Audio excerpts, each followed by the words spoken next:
তোমরা সিলেটকে বাঁচাও, রংপুরকে বাঁচাও এবং চট্টগ্রামকে বাঁচাও দাদা। আপনার আর ব্রাহ্মণবাড়িয়া লাগে না দাদা? ব্রাহ্মণবাড়িয়া লাগলে কোয়েন কলজা থেড়াম থাকলে আমরা বাউনবাড়ির যে বেড়াইতে দুইটি এলে কাজে লেগে মানুষ মেরলা, আর আপনারা যখন দেশ নিতেন গাইবেন সার্বভৌমত্বের রক্ষার লাগে কিতা করবো আপনার আইডিয়া আসেনি? টেড়া দিয়া ফার দিয়া বিসি দুইটা দুই সাইডে লে দেবো, একদম লক করে লাগব। আর আমরা বাউনবাড়ি অর্ধেক ফলাফল করলাম ফুবি তাহে আপনার বর্ডারের সাইডে আহরা গাজীর বাজার একজনে বইয়া মনে করেন যে কাশির সুধা বাবা চাচা হগল তান রেহা লাগিয়ে গেলে গাই তা কাইচে রিসি করলাম ধরে লেবো গেলাম ফানজাদা।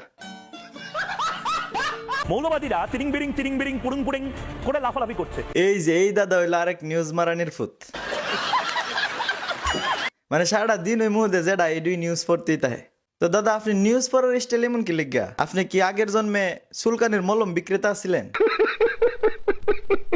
তোমার নাম আমার নাম সিলেট রংপুর চট্টগ্রাম। আপনি মানুষের নাম চিন্তা করে আর লাভ নাই, আপনার নিজের নাম কি তা? এ কিও ভাই দাদার নামটা কি একটু বাসায় দেন তো স্ক্রিনে। কি লেখা? ময়ূখ রঞ্জন ঘোষ। না না, নামটা একটু ভুল হইছে। আপনার নিউজ পড়ার স্টাইল আর আবল তাবল গাওনে কি বুঝা জানেননি? আপনার নাম দেওয়ানোর দরকার ময়ূখ রঞ্জন ঘোষের জায়গায় মুরুক্ষ রঞ্জন ঘোষ।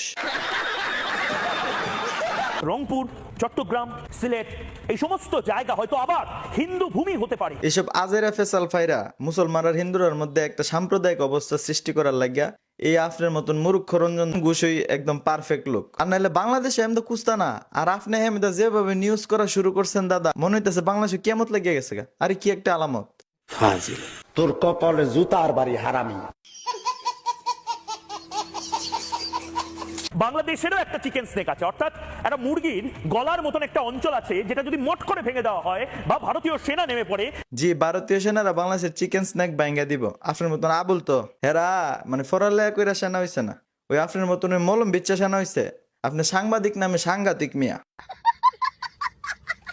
বাংলাদেশ এদিকে কুস্তা না, আর আপনি হেমদা যে একটা চিল্লাচিল্লি শুরু করে নি আর বাংলা টিভির পর্দার মধ্যে আয়া, মানে হেরা তো আপনার দিয়ে হবন না পরে যদি মলম সলম বেচাইতো দিনে লাখানেক টাকার মলম বেচতালে নিলে।